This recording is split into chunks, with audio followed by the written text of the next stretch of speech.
पिछले साल मैं अपनी कार से जा रहा था। रास्ता काफी दूर का था। मुझे काफी देर तक कार चलाना था। मैंने अभी कुछ ही दूर चला था कि मुझे रास्ते में एक लड़की मिली। वह लड़की दुल्हन के कपड़े पहने रास्ते के बीच में खड़ी थी। मैं काफी तेजी के साथ कार चला रहा था।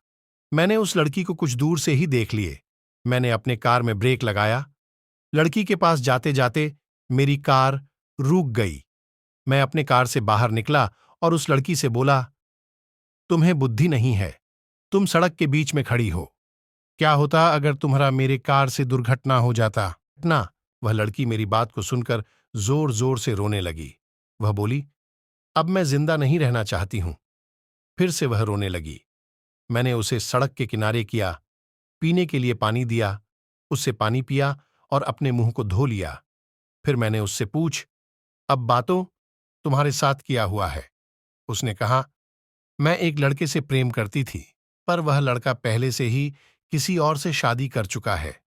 जब मैंने इस बात को सुना तो मैं पागल सी हो गई।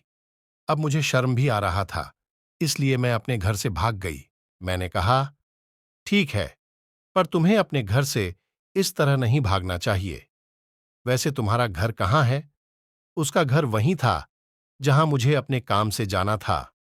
मैंने उसे समझाया और कहा, चलो मैंने तुम्हारे घर वालों को समझाता हूं। फिर हम दोनों कार से उस जगह के लिए चल दिए। मुझे पहली नजर में ही उस लड़की से प्रेम हो गया था, पर वह तो किसी दूसरे से प्रेम करती थी। मैंने उसे रास्ते भर में बहुत कुछ समझाया। अब वह अपने मन को शांत कर रही थी और जो कुछ भी हुआ उसे भूल भी रही थी।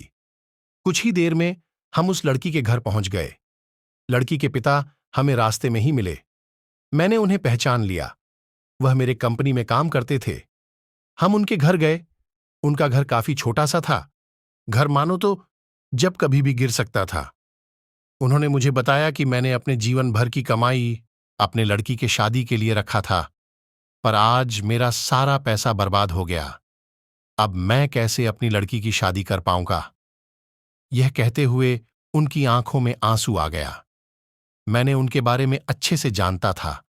वह काफी ईमानदार थे। मैं उनके दुख को मैं समझ पा रहा था। अब मैं क्या करूं? मुझे कुछ भी समझ नहीं आ रहा था।